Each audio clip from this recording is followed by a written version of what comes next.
Everyone, this is Arvind and I'm going to be talking about machine translation. So let's begin the presentation. Let us start with a brief overview of what we will be discussing as part of this presentation. We will be covering all these topics as shown in the slide. We will be touching upon the history of machine translation, the need for machine translation, what is machine translation, the interest in machine translation, the approaches to machine translation, the types of machine translation, issues in machine translation, examples of machine translators, and a brief summary of the overall presentation. So let's begin with the history of machine translation. Basically, the goal of machine translation was the automatic translation of different kinds of documents with the same quality equaling that of the best human translators. The history of machine translation goes back to 1950s, 7 January 1954 to be precise, which was the first public demonstration of a Russian English machine translation system, which was held in New York at the head office of IBM, where translation of 49 sentences from French to English took place.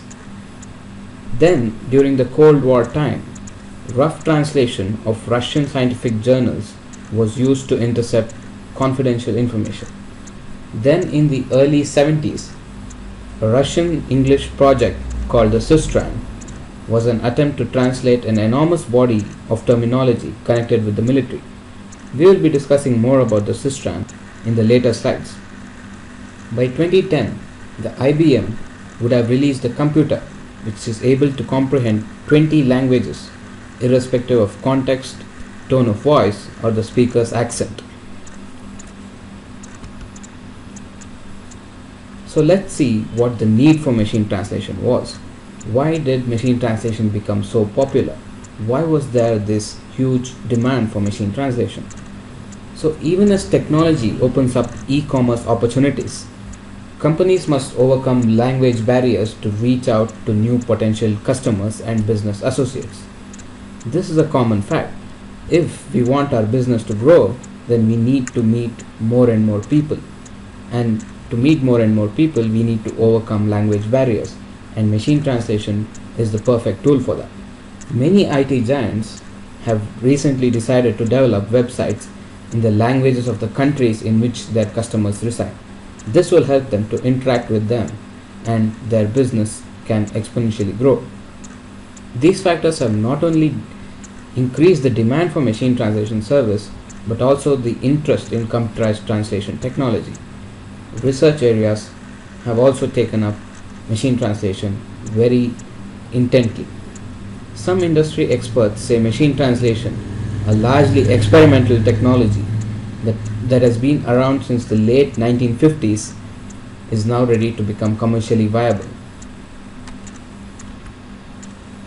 So let us see what actually machine translation is. It is basically just an automated system which analyzes text from source language and produces an equivalent text in the target language. This should ideally be done without human intervention.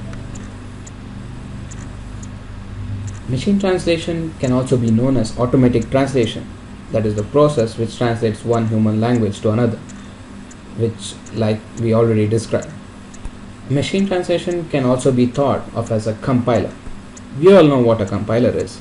A compiler is a tool which translates high-level languages like C, C++, Java to low-level languages like assembly language and machine language, which can be understood by a computer. The only difference being that the grammar of natural language like Hindi or English is much more complex compared to the grammar of programming language. Hindi or English is a much more complex language than a programming language, and it is more difficult to comprehend and make meaning of for a computer. Now we go to interest in machine translation. Why interest grew for machine translation? So we see that there is commercial interest and also academic interest. When we see commercial interest, we see that the US has invested more and more in machine translation, and the Europe also has gone on to invest more than $1.2 billion in machine translation. The popularity for machine translation continues to grow day by day. Academically, there are many challenging problems in machine translation. Like in natural language programming, there are many challenging problems to be taken up. And also, academic interest includes transfer of resources from one language to another. Like we need resources in all different types of languages. If a person is unable to understand in English, then he can receive the same source of information in his own native language which he can understand.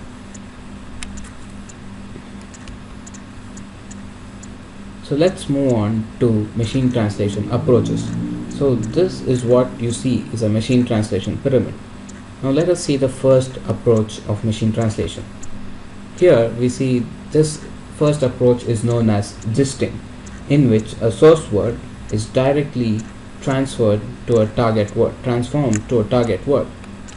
Let's see an example of how this is performed.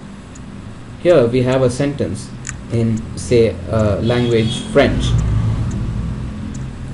Now we try to convert this sentence to English. Now we see that these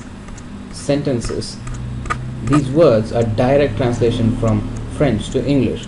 Like sobre will mean envelope, la will mean her, base will mean basis, day will mean out, and so on. But if we see the sentence combined, it doesn't make any sense. Envelope, her, basis, out doesn't make any sense. So we have to rearrange the words so that they make some meaning. So once this is done, we get the new formed sentence which makes perfect meaning when read in English. So this is an example of machine translation approach known as gisting. Now let us move on to the next machine translation approach, which is known as transfer approach. Here what we do is the source word is converted to a source syntax and then transferred to the target language's syntax and then to the target word. Let's see an example of how this actually works. So in this transfer example, we have to map the source language structure to the target language structure. So we here have a sentence, X puso mantequilla and Y. Here what we do is we divide the sentence into, say, parts of sentence like subject, object, verb, noun, etc. and map it to the target language structure so that we can get the appropriate translation. And here the target language structure has the meaning changed using the structure of the source language, and hence we can obtain a proper translation. Now let us move on to the last approach of machine translation, which is the interlingua approach and the most commonly used approach. Here the source word is transferred to the source syntax and then to the source meaning, and then moves on to transfer it to the target language meaning and then to the target syntax and finally to the target word. So let us see of how this works using a small example. So this is, we are trying to modify a sentence in English. John broke into the room into the sentence in French. So how do we do this? Here we are trying to break it into the structure. This is the broken structure of the source language. So John caused go. So this essentially means break, and this essentially means into. So here if we try and map it to the target language, forcefully enter will mean forzar in the target language, and enter will mean entrada, and into will mean en, and room will mean quarto. So if we transfer the source language structure into the target language structure in this way, then we will get a proper appropriate translation which can be easily understood. So this is an example of interlingua approach to machine translation. Now let us see the types of machine translation. There are two main types of machine translation: knowledge-based systems or rule-based systems and statistical-based systems. So now let us see knowledge-based systems. In knowledge-based systems, we have programmers manually entering translated documents and rules to the system so that it can comprehend and understand how to convert source language to target language. So let us see what knowledge-based systems are. Knowledge-based systems are the traditional translation technology. They are the traditional way to convert from source language to target language. These are widely used by most vendors such as Fujitsu, Logos and Systra. Knowledge-based systems, they rely on programmers to enter various languages, vocabulary and syntax information into databases. They also rely on the programmers to enter the list of rules to be followed while converting one language to another language, and these lists of rules should be entered for each and every pair of language, like for English and French, English and maybe Chinese, and every other pair of language there should be separate set of rules. And then we have a software which can be run on a powerful PC, analyzes a file and examines the rules for both the source language and the target language to translate the material. Now let us move on to statistical machine translation. Rather than using word-by-word translation like knowledge-based translation system, statistical machine translation system, it uses entire phrases to analyze the sentences and over time learn how different languages work. This word learn means that it should automatically learn using machine learning algorithms. So how does statistical system actually work? They start with a minimal dictionary and language resources. Users must then train the system before they actually try to translate documents. How does the user train? Researchers should feed pre-translated documents to the system so that the system can use these resources which has been entered during the training period and guess at the actual meaning of the documents. So let us see what statistical translation system actually use. They work by dividing the documents or files into n-grams. So what are these n-grams? N-grams are dividing the sentences into phrases where n is the number of words, usually 3 in a phrase. So these are the building blocks of statistical machine translation systems. Analyzing n-grams improves accuracy and performance of translation because while a word by itself can have multiple meanings in the context of a sentence, a word in a phrase, a part of a phrase will have lesser potential meanings. So that is the basic advantage of using this n-gram approach of statistical machine translation system.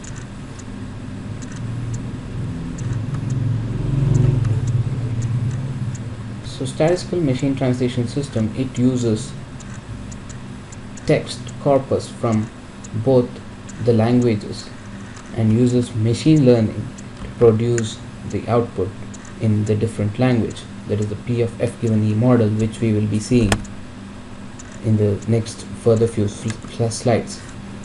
Statistical machine translation can be defined as the process of maximizing the probability of a sentence S in the source language matching a sentence T in the target language. We call the collections of stored in both the languages as parallel corpora or parallel texts. So let us move on. So statistical machine translation, they analyze entire phrases and learn how various languages work with the help of other type of systems to improve output. So what are these other type of systems which help statistical machine translation systems? So here we have a look. So we here have 3 other types of systems, which is the lexicon system, the alignment system and the language system, which help statistical machine translation improve their output. The lexicon system provides translated words and their variations. The alignment system assures that phrases from the source language are converted to the proper phrases and presented in the exact order. It takes care of the ordering in the target language.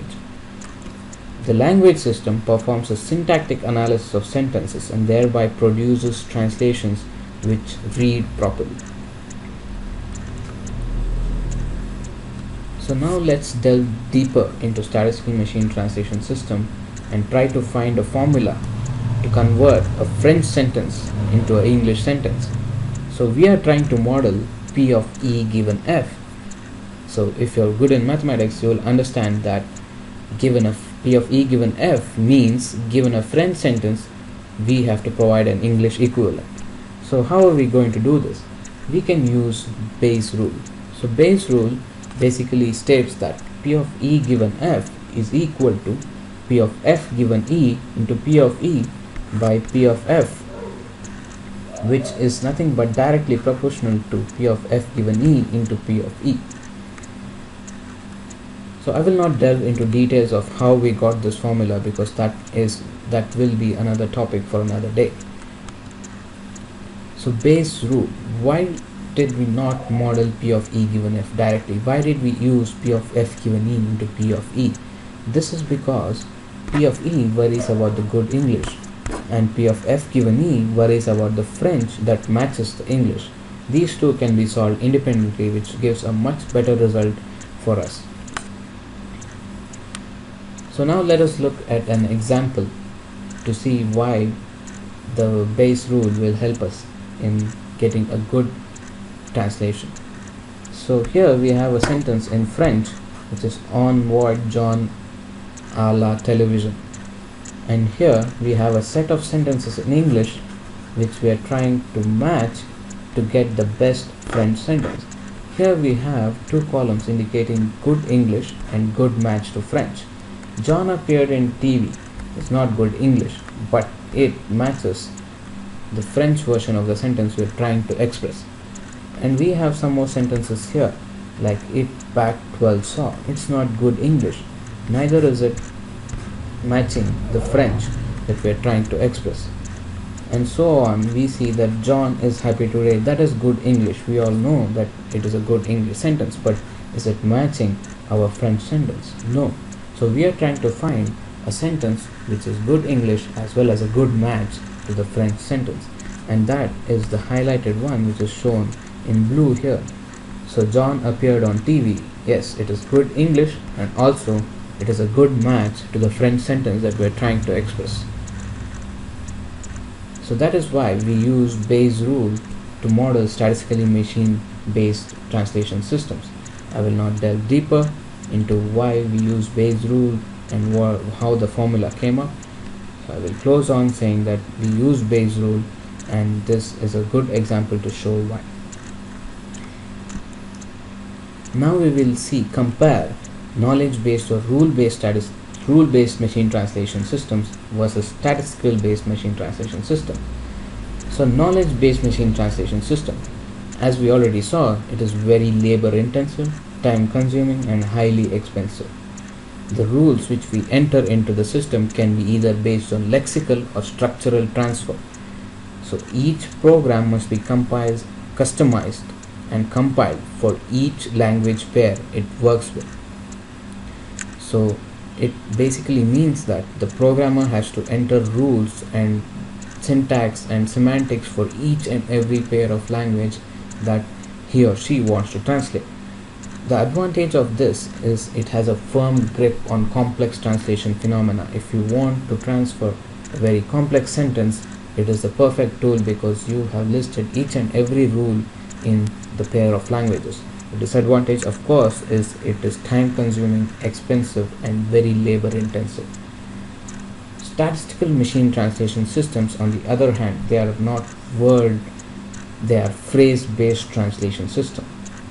The translations are learned from actual data, that is, machine learning algorithms are used to learn the translations. In general, in statistical machine translation, more the amount of data you input during training period, better will be the quality of translation. Here, the users are not required to enter large pairs of rules for each and every pair of language, and that saves a lot of time. So the main advantage is the translations are learned automatically, and the disadvantage again will be it is difficult to model complex translation phenomena.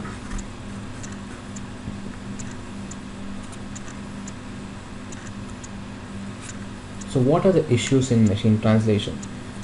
I think you could have already come up with issues in machine translation because it is just not straightforward. It is just not replacing words for words, because different words may have different meanings in different contexts, and different languages have different set of rules. There is nothing like a common set of rules for all languages. It is completely different, and it is very difficult to map the source language into the target language. So word ordering also plays a very important role, and we also have to choose appropriate words when translating. For example, imperative mood in English means infinitive in French. So that is some of the basic problems in translation. Automation also of translation is not at all easy. So in English we have some forms called as homographs. So suppose you find fan in a sentence in which you're trying to translate.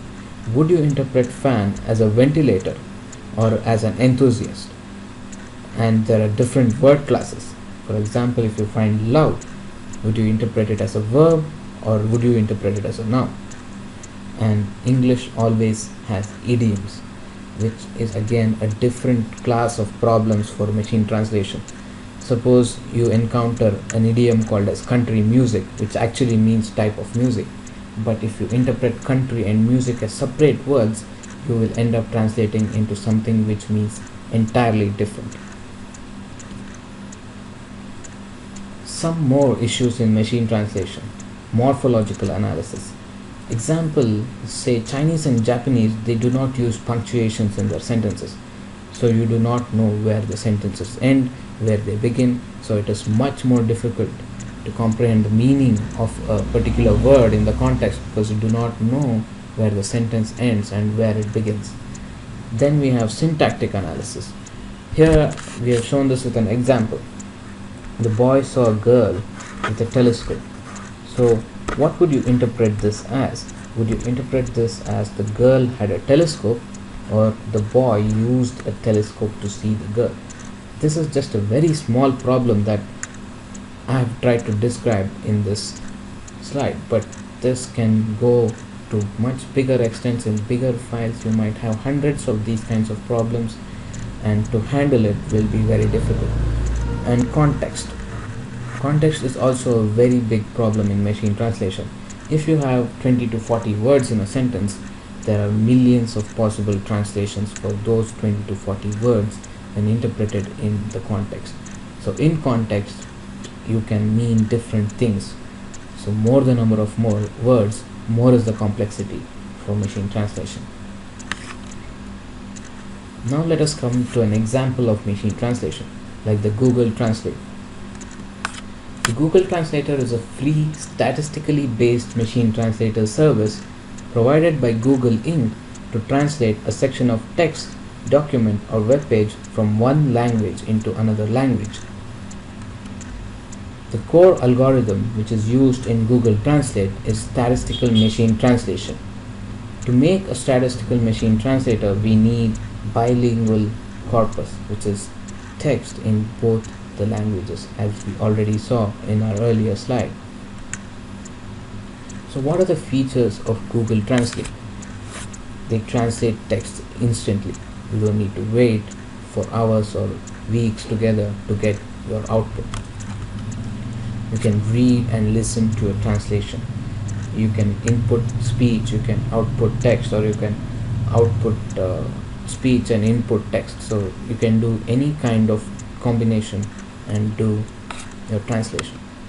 You can input text phonetically, as already said. You can also translate entire web pages and documents at one go. And it also supports 80 different languages. Now let us come to some other translators which we will discuss right now. So the first we will discuss is Systran. Systran was founded by Dr. Peter Thoma in 1968. It is one of the oldest translators that is ever known. and it played a major role in the US Department of Defense and the Russian Commission. It uses rule-based machine translation system, which we already discussed as knowledge-based machine translation system, where the programmers enter rules for each and every pair of language. So it uses that type of translation system. And we also talked about Russian scientific journals which were translated to intercept confidential information during the Cold War time. That translation was basically done by the Systran. Now let us move on to another translator, Language Weaver. The Language Weaver is a LA based, Los Angeles based company which was established in 2002 by Kevin Knight, and it also uses statistical machine based translation system. Earlier we all had translators like Systran which use knowledge based, but Language Weaver is based on statistical machine translation, and it has 24 bidirectional pairs of languages that you can translate from and to. It is also using phrase-based translation system like statistical machine-based translation system. And now there is further research going into trying to make it syntax-based translation system. Now let us move on to another translator, Windows Live. Now it is also known as the Bing translator. It is a user-face translator which is developed by Microsoft. It is powered by Microsoft Translator statistical machine based, which is completely statistically machine based translator. There are two translational pairs, Chinese simplified and Chinese traditional, and conversion from any to any language is possible using the Bing translator, and it can also automatically detect the language of the website, and also users can reverse the translation immediately. If he is translated by mistake, he can reverse it and change it back. Next we move on to the Yahoo Babelfish translator. It is a free web-based translator, and it was developed in maybe we can say 1997, and it is one of the oldest web-based translator. It also uses statistical machine-based translation, and it is now replaced by Bing, which we already discussed in 2012. Recently in 2012 it was replaced by the Bing translator. Now let us come to the last and final slide of this presentation, the summary. So basically, machine translation, a definitive solution is still to be found. There is no proper final solution which is found for machine translation. Still research goes on, and a definitive, proper, efficient solution is still to be found. The biggest problem of MT are linguistic. As we already saw in issues of machine translation, it is extremely hard to cover all rules of all languages and take care of all variations.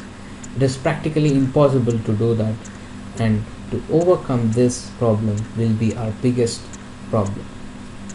There is a long way before machine translation actually replaces human translators. So again, this leads back to saying that a definitive solution is still to be found for machine translation.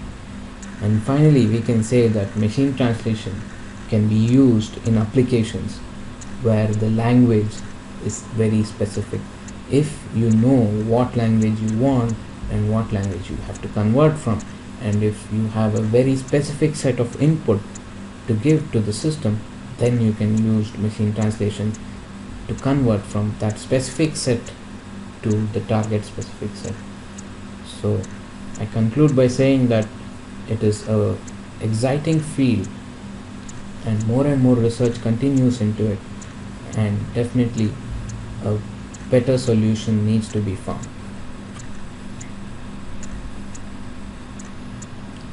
Thank you for your patience, and please have a good day.